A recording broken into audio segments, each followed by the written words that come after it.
મારું તો આ સ્પષ્ટ માનવું છે કે તમારે જો કથામાંથી કાંઈ સદવિચાર લેવાનો હોય, હા, અને કાંઈ આમાંથી લીધા પછી જીવનમાં કાંઈ સુધારો કરવો હોય ને તો જ આવવાનું.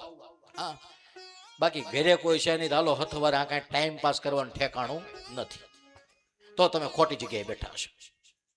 આપણે આમાંથી કાંઈ અડવું નથી ને કાંઈ અંદર જવા દેવું નથી, તો ખોટે ખોટી ગળદી કરવા સિવાય બીજી કોઈ વાત નથી. ટાઈમ પાસ કરવા માટે થિયેટરો બનાવ્યા છે, ગામમાં ઓટલાવો છે, ચોરાવો છે, ચૌટાવો છે, ત્યાં રહો.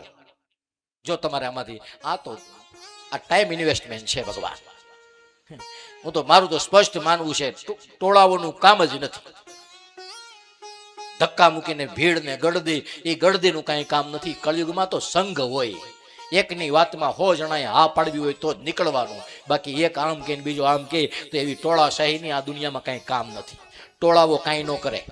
ટોળાવો કાચ ફોડી નાખે, ગાડીઓ હળગાવે, ગામ હળગાવે, ફેક્ટરીઓ હળગાવે, ટોળાવો કાંઈ ન કરે. સંઘ દ્વારિકા જાય, ડાકોર જાય. સંઘમાં ટોળાઓ બહુ ફેર હોય. એટલે એવી કાંઈ ઉતાવળ કોઈએ કરવી નહીં. કાંઈક લેવું છે, કાંઈક જીવનમાં ઉતારવું છે, કાંઈક વિચારોથી કલ્યાણ થવું છે, કાંઈક ભાગ્યમાં લખ્યું છે તો જ પ્રયત્ન કરવો. પરાયણે બેસવું નહીં. વાતની એક વાત, આમ કઠણ થઈને નહીં બે જવાનું કે હાલો બેસી જઈએ.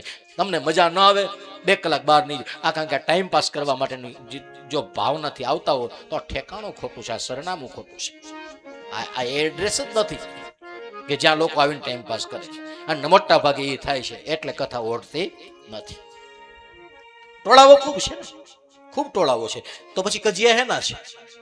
હા, કથાઓમાં તો માની વાતો કરતા હતા તો આખું ગામ રોવા માંડ્યું કે માં કરીને બધાને માં યાદ આવી ગઈ. પણ એની માએ ખાટલે બેઠા બેઠા પાણીનો લોટો માંગ્યો તો એ કેમ મોઢું બગડ્યું? તમે તો આગળ રોતા હતા ને.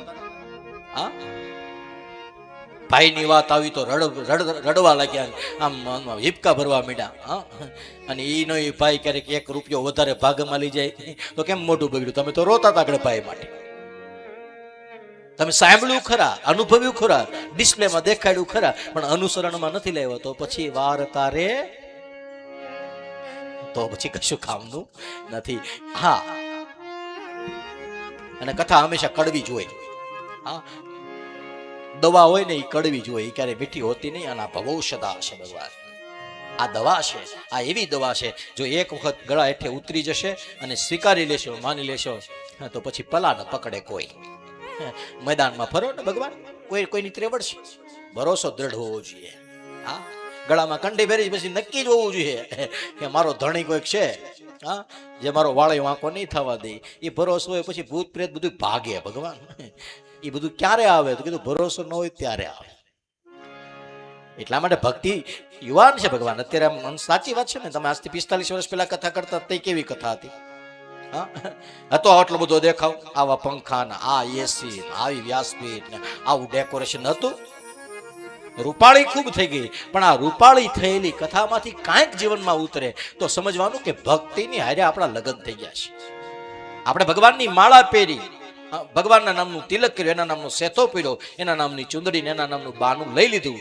એ બાનું લઈ લીધા પછી ભરોસો દ્રઢ હોવો જોઈએ. એ દ્રઢ થઈ જાય ભરોસો એટલે બસ પછી કામ થઈ ગયું. પછી કોઈના ડરની કાંઈ જરૂર નથી.